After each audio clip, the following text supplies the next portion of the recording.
are not safe in child protective services, and they won't give them back to their loving families because they're making money. This is a legal system that you're going into. And if you don't know the rules, you will be chewed up and spit out.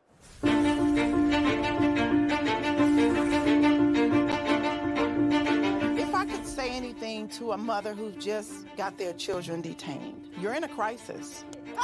Yeah. Life feels like it's over. The most important thing is regaining custody of your children.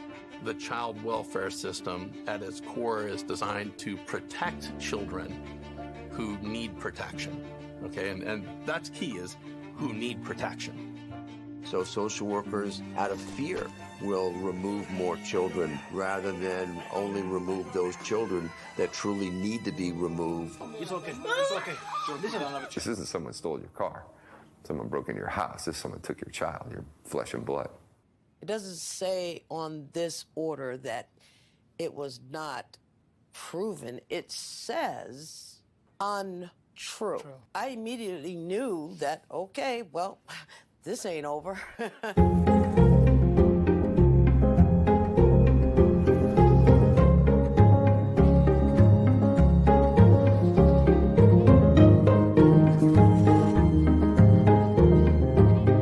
Were there signs there? Were there no signs? Did I miss them? Did I catch them?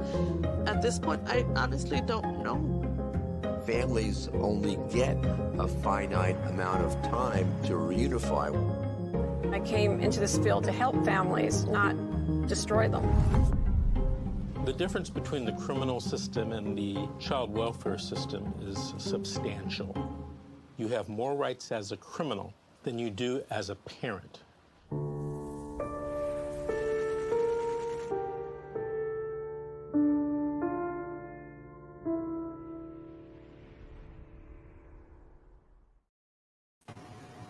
Hello, good evening, everyone. I'm your host, Sabrina. This is Fight CPS with Sabrina. I'm your host today. Hi, Caesar. How are you doing? I'm doing okay. All right. So you have a story for us. I definitely do. All right. I'm sorry to hear that. It's okay. It's been going on for quite a while, and it's been pretty hard dealing with this. My daughter's 7 years old, and I've never been away from her for more than a few days, and it's going on 3 months now. And it all has to do with CPS and with the lawyers. And Do you want to go ahead and start at the beginning, like why CPS stepped in the first place? Sure. Okay. So in the beginning, me and my ex got together probably close to 10 years ago, and she was getting out of a divorce with this man, and this man's just been a nightmare to me, to her, to the children. Really a narcissist, a malignant one at that. And so what's been going on is he's called CPS on me like 5 times for no reason. He started telling everybody at the daughter's school that I was a sexual predator when she was about 2 or 3 years old. And all this stuff that's been going on. He started talking to the principals at the school, all her friends, all the parents, everybody trying to spread this rumor. And what actually happened is me and my ex, we were cooking dinner, and we had already been going out for some time. And me and the little girl, we were like, we were bonded. We were very close. And so she would follow me everywhere. And she was a toddler. I went into the bathroom. I closed the door, but I didn't lock it. And she busted in. But I wasn't even facing her. I was facing the wall. She didn't see anything. And this guy starts questioning her. And so from there on, I had immediately called my ex to come and get her.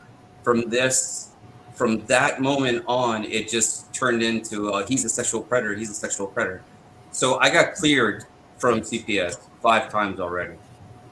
Then we tried to have a birthday party for his little girl. He called in a bomb threat. Everybody had to leave. poked my tires out about 9 times, and just a whole bunch of stuff.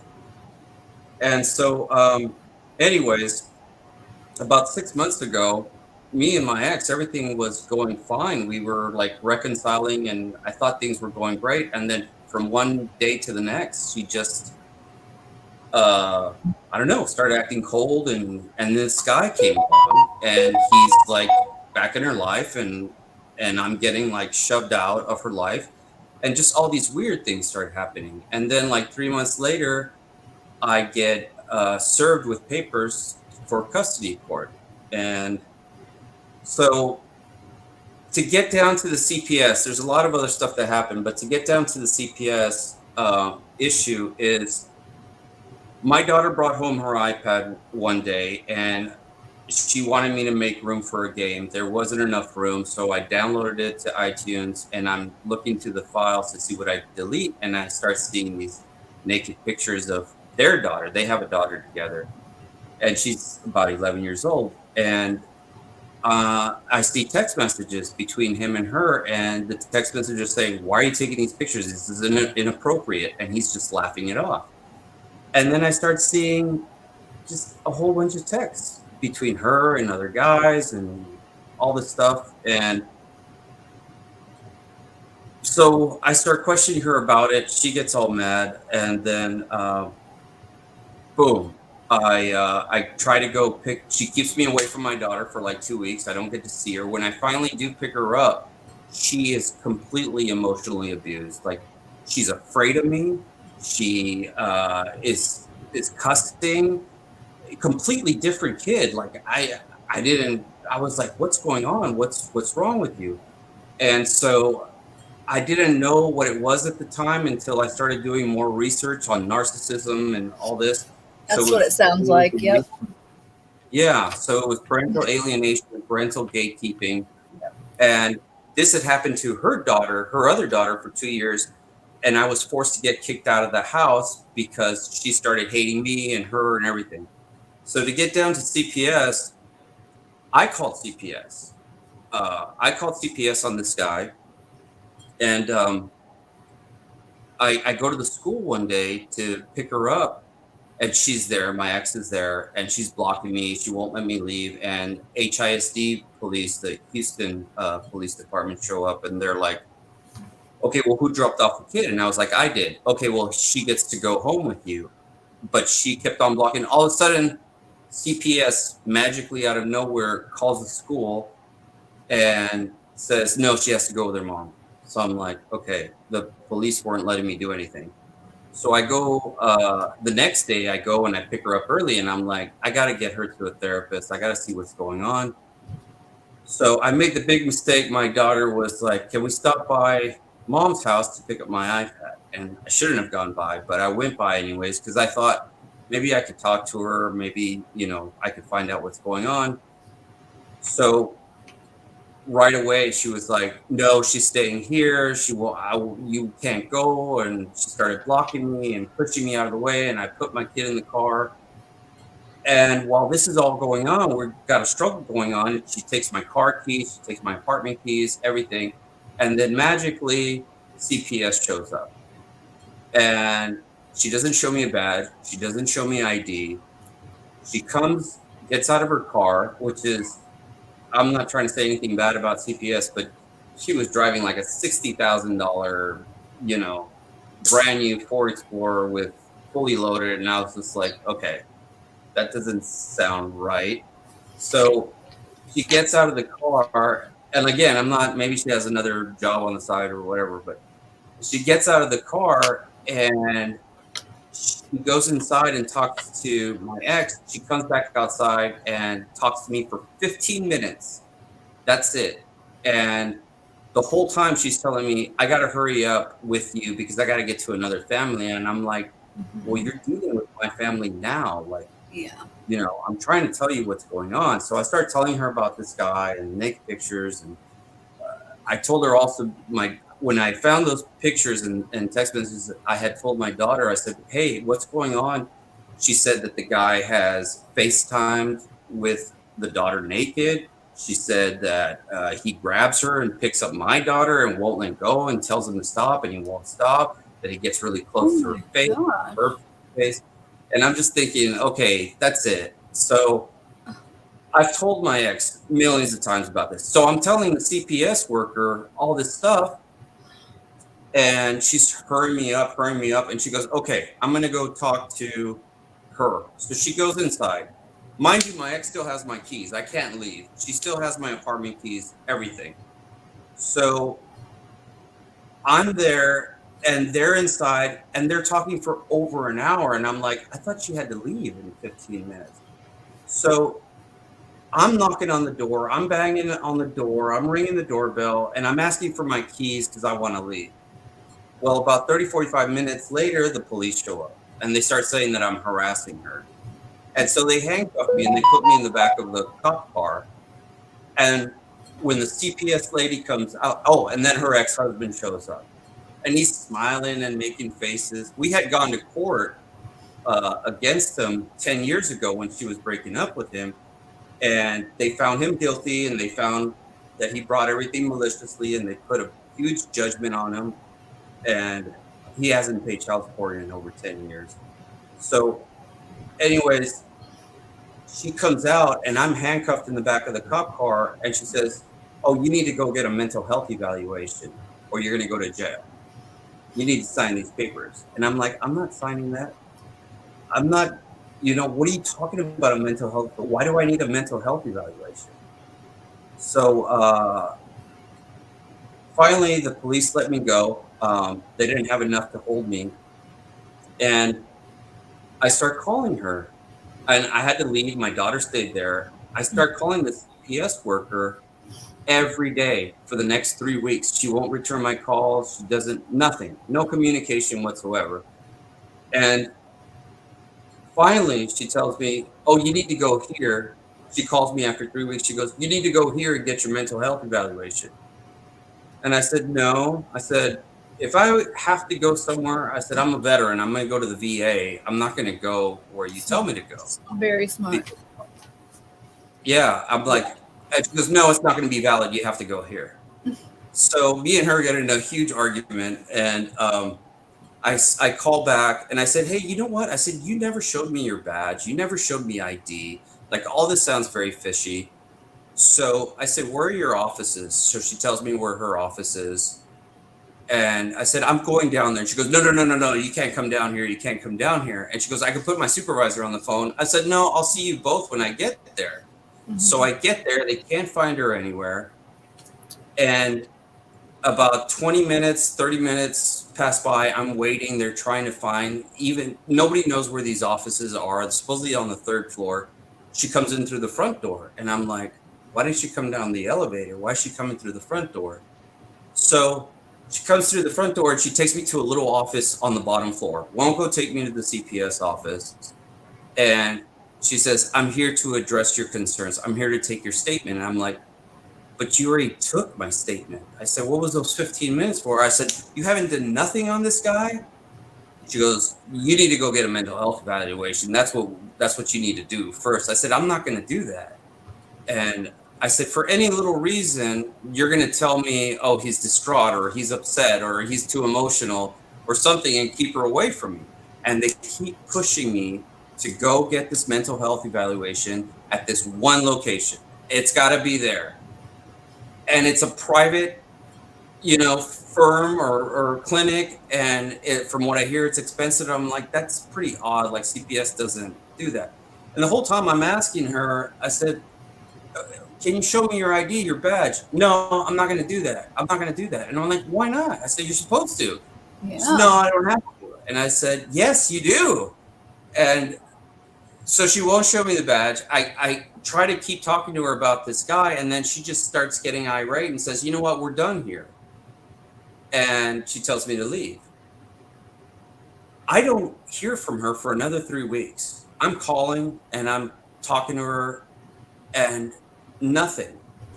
Finally, another week goes by, and that's when I started posting stuff on YouTube. And I started finding more information and more stuff in these files. And remember I said that she had took in my keys. Well, the cops had given me my car keys, but they didn't take my apartment keys. They didn't give those back, or my mailbox keys.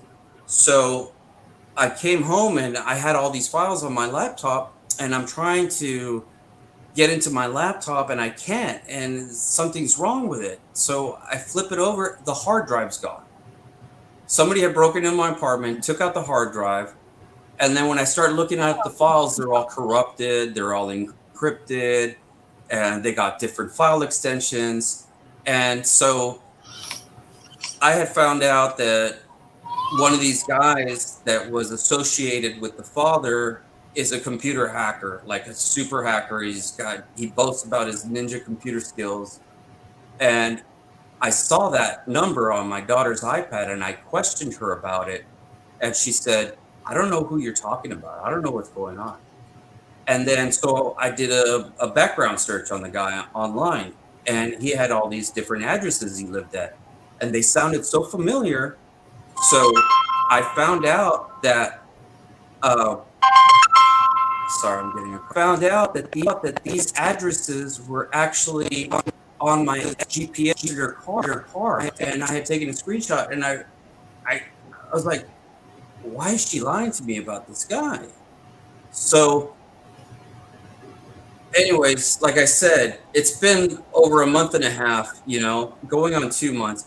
About 2 weeks ago, maybe about a week and a half ago, finally get a call, because I've been doing all this. I've been posting online. I've been trying to get the word out. I've been trying to get on the news, and I get blocked everywhere I go. So I guess they started figuring out, hey, this guy won't stop. And I get a call saying, hey, we're closing out your case. And I said, oh, really? So now I'm fine. After I haven't talked to you, she never came to my apartment. She never saw anything, nothing. I only spoke to this lady like a few times. And all this is entered into the court. So the court is blocking me. I try to go pick up my kid from school, and I can't. The principal there is telling me, oh no, CPS says everything's the legal right. You can't even be on the school premises. So I got kicked out. And I haven't seen my daughter, and then they put in this new Band-Aid order. So CPS calls me and says, okay, we're closing out the case. And I said, so do I still have to get a mental health evaluation? No, we're not requiring you to do that at this time. I'm like, okay. So I said, okay, that's great. I said, but why has this been handled the way it is? I said, I want some clarification so that this doesn't happen to anybody else. And I said, I've been calling this lady, and they said, well, if you have a problem, you could call Consumer Relations. So I did. I filed a complaint. And my main concern was, okay, so what about this guy? I said, let's get back and let's, do an investigation on this guy. Yeah. Nothing. I don't get a call, nothing. I start looking at these phone numbers that they gave me, because when I had talked to the original CPS worker, her number came up as something else, a different name. And I said, do you know your caller ID is this different name? And she says, oh, it's the phone system here. Well, no, it's not. It belongs to an actual guy named this name. And then I started looking at all the other ones, and they're all registered. All the phone numbers are registered to somebody else. So I don't know what the hell is going on. And they won't let me go in. So I said, I'm going to go back to this place where the CPS office is and try to find this lady and find out what's going on. So I go down there, and the minute I set foot in there, some guy comes down, like they knew. Some guy comes down and says, you're banned from here. You can't be here. And I'm like, why? I said, I'm just trying to find out what's going on with this case. Nothing. I can't get to anybody. I get kicked out of there. I get a letter that says, oh, you're not allowed at these offices or you're going to get arrested. And I'm like, okay, whatever. And all this is going on. I get a whole group of police officers that come in here and mental health workers, and they're all like, they're trying to check my status. And I'm like, I'm not crazy. I said, this is what's going on. And I said, I can't get through to anybody, and nobody wants to help me. Nobody wants to do anything. So I go down to another CPS office, and they give me a different set of phone numbers. And I call the other day and I said, who's investigating this matter? Because I called in again and made another report. I said, who's investigating this matter? Well, guess what? They put the same lady that I'm filed a complaint on, the one that told me I had to get a mental health evaluation, they put her on the case. And I've called her and requested information. She won't call me. She won't return my phone calls, nothing. So I'm like, okay, they're either corrupt and they're protecting this guy, or maybe she's not even real. And so while this is all going on, right, CPS is telling me, You're breaking up just a little bit here. Hello? you hear? You're breaking up pretty badly. Let's give it a few seconds here and see if it fixes itself.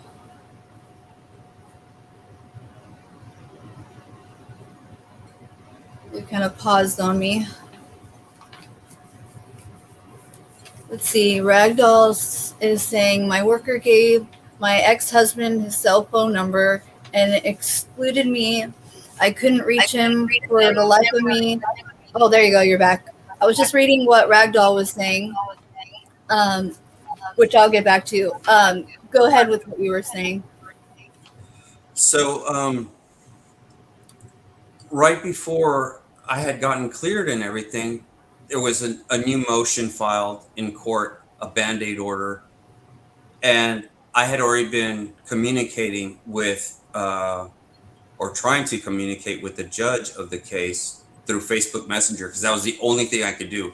Every time I sent an email, because they had blocked me from seeing the judge the first time because they redirected my emails. And then I was able to get on the Zoom hearing, but all I did was log on, and then they put us in a breaker room. We talked for a while. Nothing got settled. We were going to go see the judge, and I'm there waiting in the room, and she goes away and he goes away.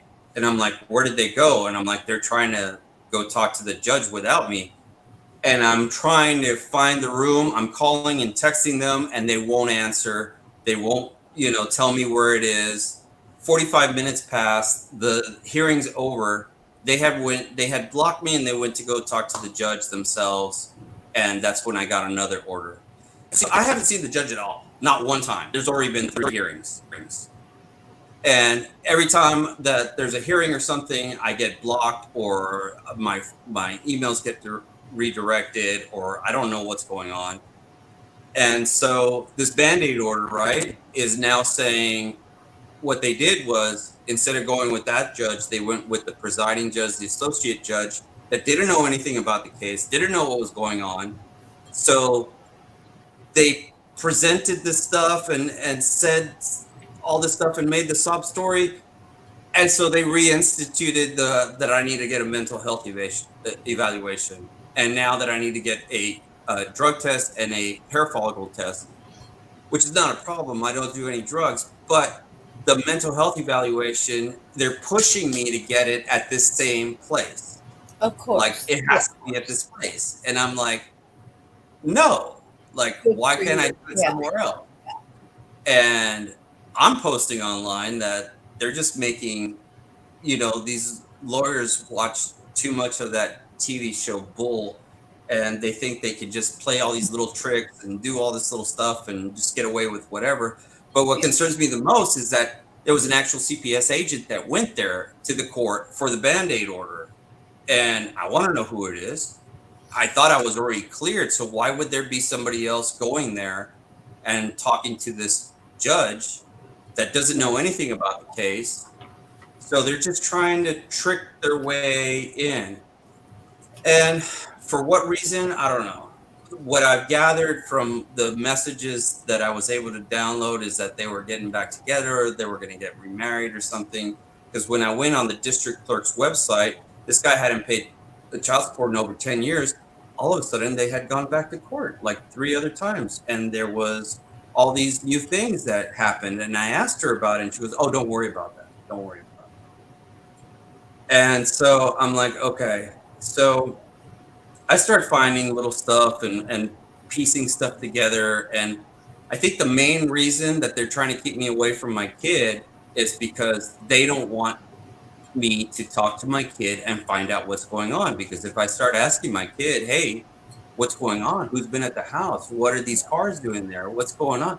My daughter's going to tell me, and they don't want that to happen. So I think that's the main thing.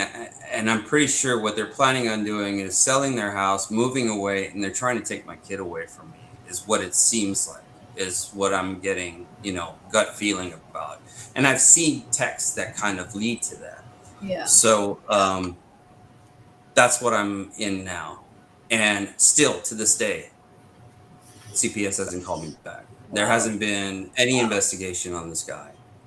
I tried to call the police and talk to them about it. Oh, that's another thing. I think the guy has some police in his pocket, because I went to go pick up my daughter one time.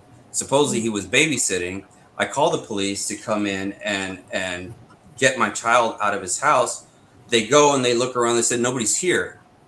So I told him, can you investigate the CPS worker, or can you tell me anything about her? And I had her business card, and I gave it to him, and he went to go check her out.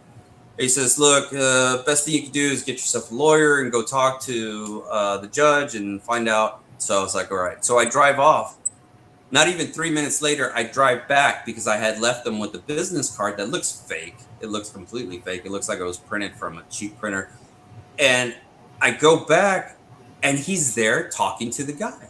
The cop is still there, and now he's talking to the guy that he said wasn't there. And I'm just watching all this happen, and I'm like, that's crazy. Now, the guy is a narcissist, so he's very manipulative, and he can convince you of anything, because that's what narcissists do. Yeah. And they make themselves out to be the victim, and they're just playing you this whole time. I really wish that there would be more light towards narcissists and, child alienation and everything that comes with narcissism. I really think that they need to do something about it in the court system to, show that this is actually a thing that's happening, because it's happening to so many people. Yeah, exactly. And the emotional abuse that goes on, the parental alienation, the parental gatekeeping, I see that. I saw that in my daughter. I saw that in the other daughter, in their daughter. And nobody, I had talked to a CPS worker one time, and that had come to investigate me. And I told her, I said, this is what's going on. She said, the courts aren't going to care about that. They're not going to, it's very hard to prove and all this. And I'm like, I got proof. Like, there was a therapist that they were seeing, and the therapist even said, hey, this guy's a narcissist. This guy's crazy. And my ex has even told me, yeah, he's a narcissist. But they also brainwash their victims. They get them to start acting like them. And she started acting exactly like him. I mean, even saying the same phrases, the same words, everything that he would act like, she started doing. So, like a brainwash. At the moment, because I'm like, is she a victim? Has she been brainwashed? Is she just doing this, following his lead, or does she actually feel this way? And why would she come at me so hard? And why take away my kid? But you're right. Like, it's a huge problem. They don't take, that a person has a narcissistic personality disorder, and they don't understand that it's a very dangerous thing. That's very much so. Abuse that it does on a child.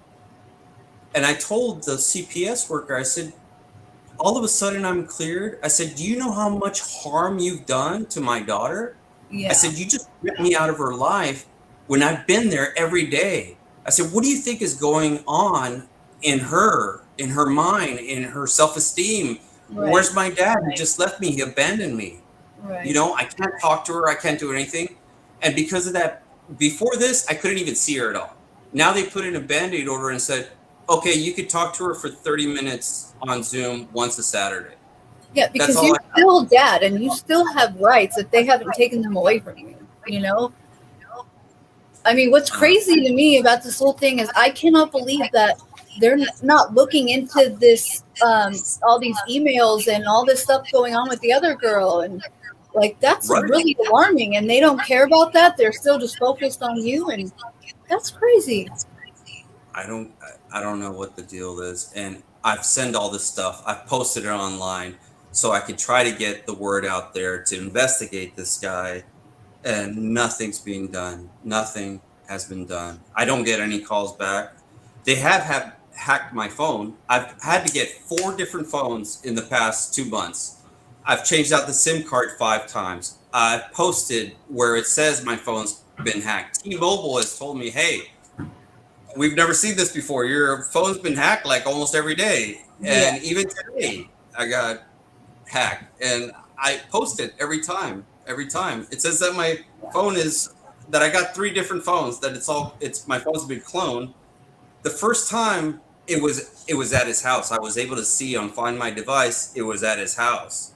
And ever since then, it's been over here and it's been over there. I don't know, but why hasn't anybody looked into it? Why hasn't HPD, after I've posted this and talked to them, and I've been down there and made plenty of reports. I got like 6 reports that I've made about the breaking and entering, about everything that's going on, and nothing.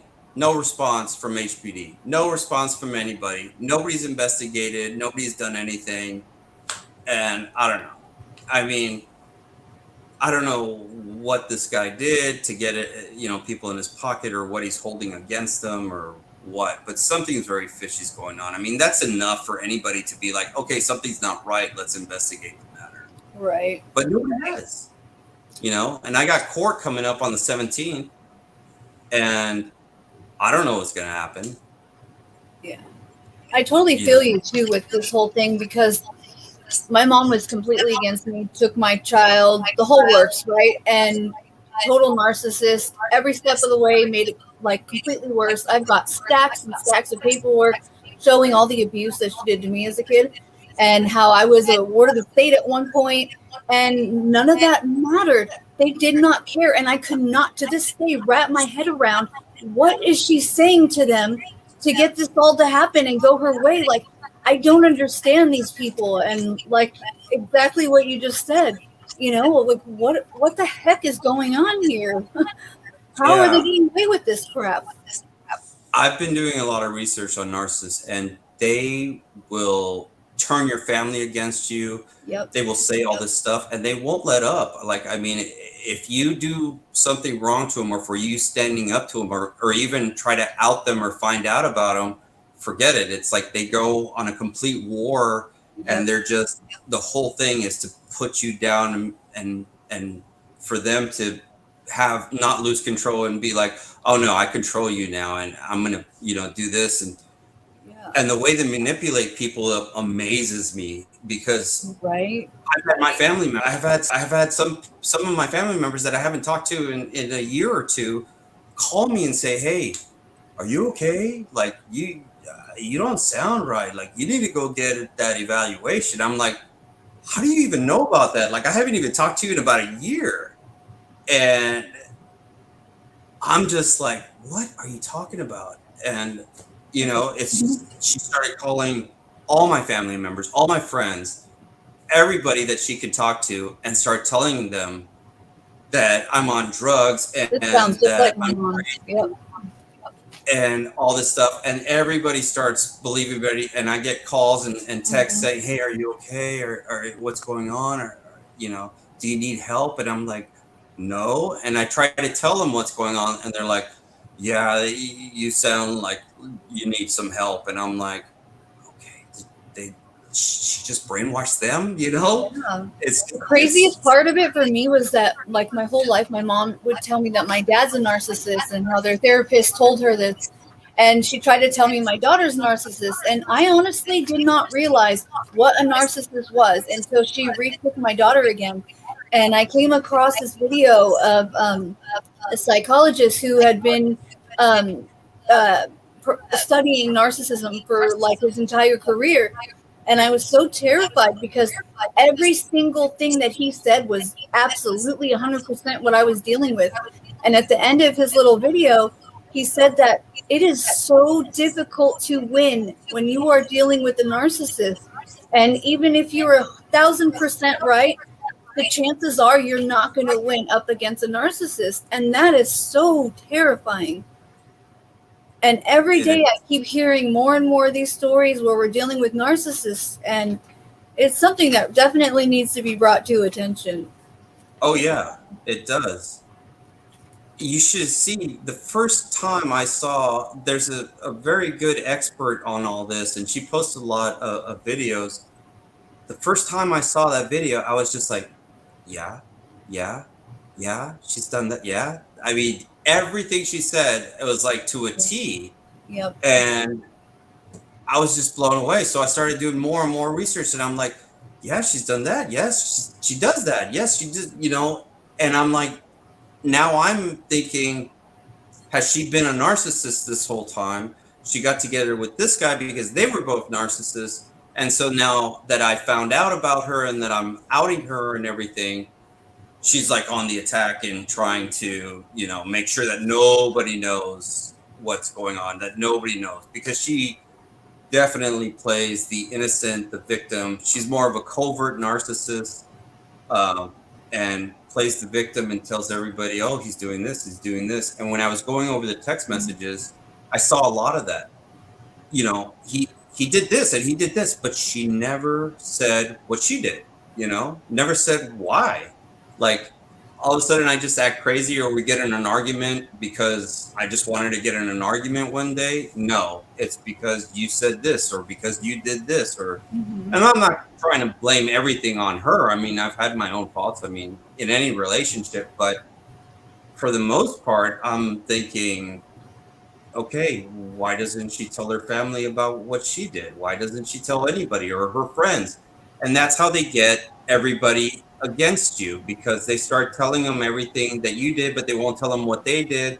And they make themselves out to be the victim, and they're the good ones and you're the bad one. And they convince everybody. And this whole tactic with the Band-Aid order is exactly just that. The CPS people knew that I was getting too close, that I was starting to make complaints, that I wanted to get clarification, that I wanted to get to go on. So they're like, okay, let's just say he's good to go, take him off our hands, whatever. But then the lawyers went and did this, and because she convinced them or convinced the judge. And see, they didn't even go to the judge that's actually handling our case. They went to a different judge. And that's what I just posted online. I'm like, man, that's got to be a violation of the, ethics that's involved with the Bar Association, Yeah, I've heard of them doing that when they don't get the answer that they want from a certain judge, and so they'll go and take it to a different one to get their way. Yeah. So and going back for a second, you said that you always, or you a lot of the times would pick up your daughter from school, right? Yeah.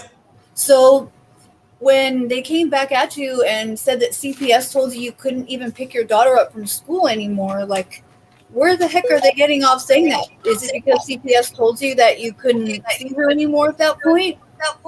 No, they didn't. And like I said, the things that narcissists do, well, before CPS, she had tried to block me because she went to the school and took the school fake court documents saying that, I was restricted and all this.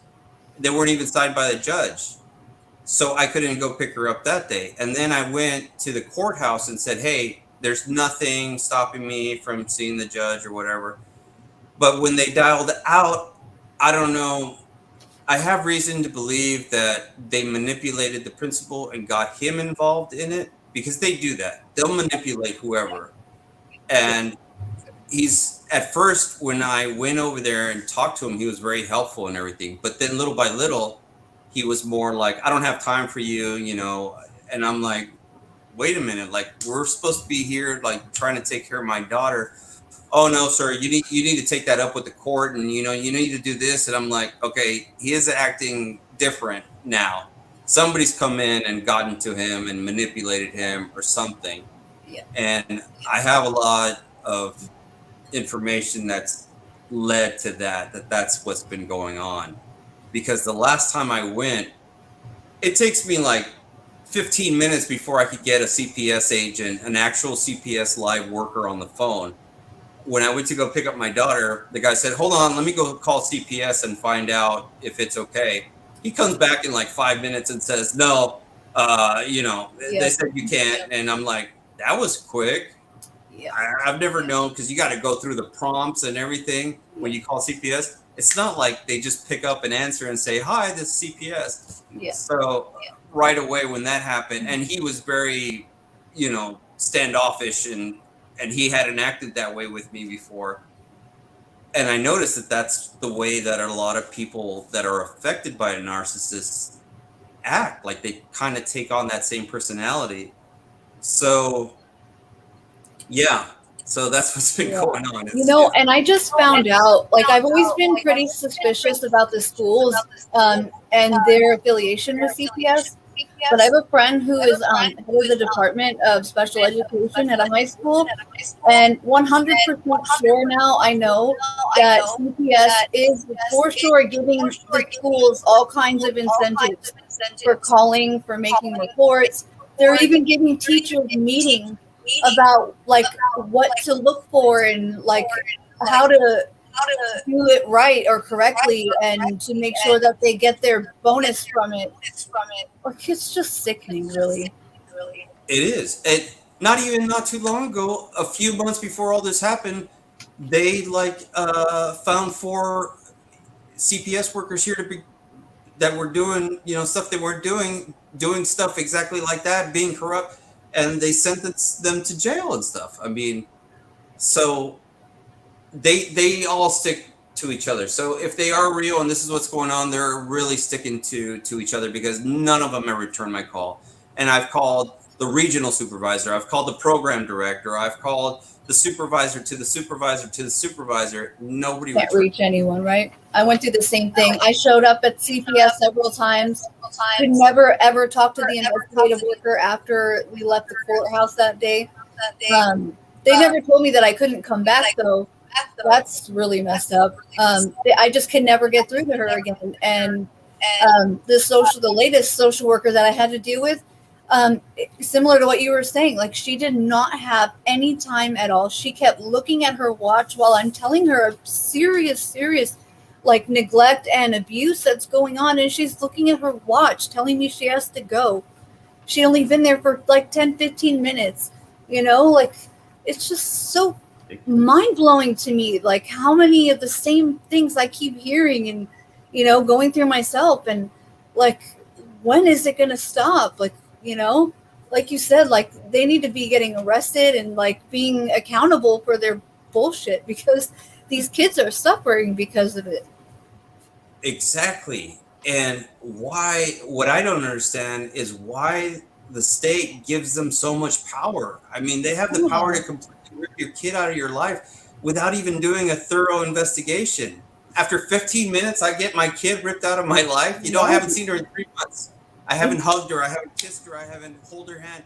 Nothing in 3 months, when I've been in her life every single day, just because this lady said, oh, you need to get a mental health evaluation, without even doing any kind of investigation, without even coming into my apartment, without even nothing, just talking to me for 15 minutes. When I said nothing crazy, nothing out of the ordinary, just talking about this guy. Boom. So they don't. I had another lady on the show who was going through the same thing, and she lost her kids because of not doing the mental health evaluation with their doctors. She went to her own, and they told her that it was not good enough, and that she wasn't willing to admit any kind of abuse or whatever that was going on, because it wasn't going on. So they kept using that excuse as well, that she has to get a mental health evaluation, but only through their people who are going to do and say whatever CPS wants them to do and say, not one of your private doctors or whoever you go to, because hell, they don't want that answer. They want you to look crazy and whatever else they want you to look like. Exactly. Nonsense. And I mean, why can't you have your choice of where you want to go get a mental health evaluation? Why does it have to be there? Because they know they already got somebody planted there that's going to say, oh, yeah, he's to this or he's to that or she's to this or she's to that. So Yep. it's all about money. I mean, it's all about money. It's always bingo. Yep. about. That's what it comes down to. Exactly. Ragdoll was just saying that you need to hire an attorney and not talk to them at all. Do you have a private attorney on this, or is it just the public pretenders? Well, now I do. I had been applying because what happened was I had been running my business. I'm self-employed. I've been running a business for 6 years, and it's been great. But up until this started 3 months ago, they hacked into my phone. They erased all my information, all my clients' information. All the phone numbers were blocked. I couldn't get any calls. I couldn't get any clients. I started losing tons of money. I didn't have enough for rent. And all this has been going on. And I'm trying to call a lawyer, and I'm trying to call, and I can't get through. And I go apply at Legal Aid, and I go apply at the Lawyers Association, and I go apply at this place and this place, and nobody calls me back. Nobody calls me back. But because I've been so persistent, I finally got through, and again, I'm still getting blocked, but I'm getting some messages through. So right before my court date, I have a consultation with my lawyer that I finally got, and so I have one day to tell him everything. Hopefully he sees this video, or that's another thing. That's why I'm posting everything, so that I could just be like, boom, go look on my page, and you'll see everything you need to know. That way I don't lose anything. That you've done all that. I mean, really, you're really doing a lot, and that's awesome. All the steps that you're taking. I mean, really, really proud of you, because what you're doing, hitting up as many people as you can and making it known, and that's how to fight this, And unfortunately, somebody was just even saying, what do I do if I don't have a lawyer? Unfortunately, it's one of these situations where the courts will not take you seriously if you don't have a good private attorney. And even then, I'm in California, and they tried telling me that I wouldn't be able to hire my own private attorney because they have to be specially licensed to be in that courtroom, which was a complete lie. And that's what they were telling everyone. Of course, because everybody in the system works together. Everybody in that courtroom, they are all in on it together. The children's attorney, your public defender, the social worker's attorney, social worker, everybody's in on it together. They're all getting paid from the same people. So, of course, they don't have your best interest, and they get all kinds of bonuses for taking your kids away. Yeah, exactly. My best advice would be to not give up, to make your voice heard, to go out there. Because I started calling these people every day, and I said, you know what? I said, I'm going to make some signs. I'm going to go out there. I'm going to protest. I'm going to go to City Hall. I'm going to go on every street corner, in front of every news station, until I get the answers I'm looking for. And you just got to be persistent. I never thought I would be on a show, and this is what I've been waiting for, to get, my story out there. And so when the opportunity came, and I thank you so much, because I started texting everybody. Great advice. Yeah, and it means a lot, because hopefully somebody, and eventually somebody's gonna see this, and somebody's gonna be like, hey, that doesn't sound right. Let's investigate this. I hope the judge is seeing this. I hope HPD is seeing this. I hope other investigators, or people that want to help, or people that have a good heart, want to be like, hey, this doesn't sound right. Let's do something about it. Yeah, exactly. Yep. Yeah. That's why it's really important to share your story, because you never know who's listening. I truly believe that there are people out there who are listening to the show, who can step in and help, or who have a similar story, and that this helps them in one way or another. So yeah, definitely. Thank you so much for coming on the show. Is there anything you want to say? We have about 10 minutes left, but Is there anything you want to say, like, for your daughter if she ends up hearing this later, or any kind of advice that you want to give everyone that if you would have known sooner, you would have done different? Well, in the beginning, when all this happened, I was pretty upset and distraught and furious, and that all this was going on, because it really is like, you're grieving because you don't have your daughter with you. When you're so used to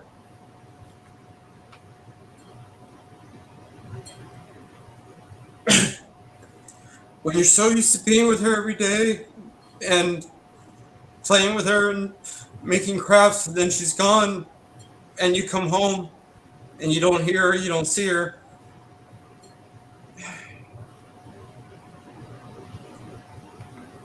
There's nothing worse than dealing with that. I don't know if you know anything about my story, but my daughter ended up with my mom at 4 years old, and my mom made it like miserably hell for me to get her back right when the adoption stuff was done. And she literally, down to the week where they stopped giving her money, she begged me to come get my daughter.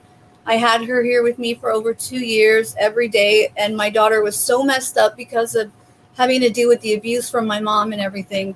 And then when the stimulus check came around and the child tax credit thing happened, boom, instantly my mom was trying to get her back, picked her up, took her down to Mexico, and took her to a mental hospital down there and left her there. And I haven't seen her in going on 8 months now. And there's nothing worse than not having your daughter with you when you've been with her every single day. And like, oh my God, like I can't even wrap my head around it. I sometimes don't even want to get out of bed in the morning because of it. Like, it's really, really traumatizing, like not only on the kids, but on yourself, on the parents. One thing that I have been doing to get me through it, like when I get super down, it was just Mother's Day and Father's Day coming up soon. And what I've been doing is I get my phone and I'll start making videos for her. And it's like a way for me to cope, I guess. And so when I do see her, I can show her all these videos and, that I wasn't doing anything without her. And so I don't know if you have like a way of coping that helps you, but that's something that I do that really helps. But I didn't first, because when you go through this, it's, it's all over the place, and I'm so sorry about what you're going through, but I feel you, I understand, and you get down to your lowest and you feel so horrible, and it's like somebody died in your family, like you're going through the grieving process. Exactly. So you go through like those 5 stages. And so what I started doing to kind of help me cope is that she's always liked to draw and paint and art. So I started building her like a whole art studio, and I'm getting it all ready. And I've just been praying a lot and going to church and just saying, she's going to come home. I'm getting the house ready for her. I'm getting everything ready for her. And I'm just having faith and just, that's great. Just thinking, it's got to be done. It's got to be like, yeah, that is great. What you're doing is awesome. Yeah. So how is your relationship with your ex then? Oh, she won't talk to me at all. She's completely, yeah. We've been in each other's lives. We even knew each other when we were kids, and we've been in each other's lives for the past nine, almost 10 years. And this is the first time she's ever acted that way. This is the first time that, because of the other dude, that he's probably putting her in this state of mind. Man, you need to see my post on Facebook. You'll see all the texts that I'm posting, all the emotional abuse, everything that he's just been laying on her every day, for the past 10 years. So part of me wants to believe that she's the victim, because I don't want to believe that she's capable of doing this stuff, because she's never acted this way. Yeah. And I just want to get everybody help, and I want her to get help. And, you know, I pray for them every day. And I even pray for this man. And I'm just like, you need help. Like, you need, you know, like, I'm sorry that you didn't, you know, that you have to be afflicted with this illness, that you have to be this person, you know, because I wouldn't want to have that affliction. I wouldn't want to be like that with people, you know. Right. And it's just, I think it's just horrible because they are victims also. That's what it's a hard thing to accept, and it's a hard thing to understand, is that they're not in control of what they're doing themselves when they are truly narcissistic people. It's said that everybody has a little bit of narcissism in them, but I mean, this is like, you know, this is complete malignant narcissism, and it's toxic, and it hurts families, and it's abusive, and it destroys. And the court really needs to start opening their eyes to and paying attention to this stuff that happens, because if they can manipulate CPS, or they can manipulate an officer to come and arrest you, or they can, I mean, it's a problem, you know. Yeah. And they're just lying about it. Yeah. And speaking of, you know, when they wouldn't, the CPS workers wouldn't show you their badges or IDs, that's really alarming. I know here in California, we had a couple of cases where a lady would show up at your door and somehow have your information and try to take your child from you. There was a case on the news a couple years back, and this mom answered the door. This woman somehow had all of her information saying that we're taking your child from you. You need to pack her bag right now. She asked to see a badge. Lady said no, turned around, walked away. So the woman called the police. She called CPS, and it turns out they had no affiliation at all. She was just some random lady trying to take her kid. And so, of course, like, if you ask for them to show ID, they are mandated to do so. So it is a scary thought that they did not do that. I've not seen one ID or one badge, and I've asked them all. I've asked all of them. The supervisor said, "Can I go down there? Can I see your badge and ID?" No. Or they ignore my phone call, or they won't return my phone call. I would make sure you record everything as well. Record everything. I have been. Good. Well, I think now somebody's listening, somebody's investigating, because the hacking is a lot less now. I really thought that this was going to be disrupted. And my Facebook posts haven't been disrupted, but I'm still getting a little bit here and there. But in the beginning, it was nonstop. I could not, all my bank accounts were taken away. I couldn't log into anything. I couldn't log into my emails. I couldn't do anything at all. And they even found a way to shut my phone off, like, you know. And so it's just so crazy. It's just been so crazy. It's been crazy. I just hope this is over soon. And I thank you so much, because, you know, it looks like things might be getting better. And I hope that all this ends soon, and that people can see the truth and hear the truth, and actually see me as a person, instead of just what they hear that's on a piece of paper, or what they hear coming from these other people's mouths, you know. And above everything else, I want this guy to be investigated, and I want my daughter out of that situation, and I want to see her. Yeah, well, definitely keep us posted. I really want to know what happens. Obviously, this guy really does need to be investigated. It does not sound good at all. No. You know, somebody should be held accountable for all this crap that the kids are going through because of him, you know. And you're amazing for what you're doing, and keep up the good work. Like you were saying, it's one of the biggest mistakes lawyers and people in this industry see, is that they give up too soon. So don't give up. You're not alone. And anybody out there who's listening, going through something similar, don't give up. And yeah, your advice was great. And thank you so very much for coming on the show. Anybody else out there? I was reading some of the comments. If you guys want to share your story, I would love to hear it. Caesar, is there anything else before we go? Nothing. I mean, just Good. they're your family. They're your son, daughter. You can't give up. You gotta get out there and have your voice heard. And it doesn't matter how long it takes. Just keep trying. Keep trying. And don't be afraid. Don't be afraid. Don't be afraid to question anything. Don't be afraid to ask for information. Don't be afraid to go to the police. Don't be afraid of anything. You know, just keep doing it, because you need to get your kid back. You do. You know, I need to get my kid back. I can't just let this go. Like, it's inside of me. I have to have my kid back, you know? Right. She's my daughter. I love her. Yeah, I have to of have course. her. She I'm not needs gonna you, ever let you know? Yeah. All right, Caesar, thank you so very much. This is Fight CPS with Sabrina, and I will see you guys all next week. I hope you guys have a great weekend. Bye, Caesar.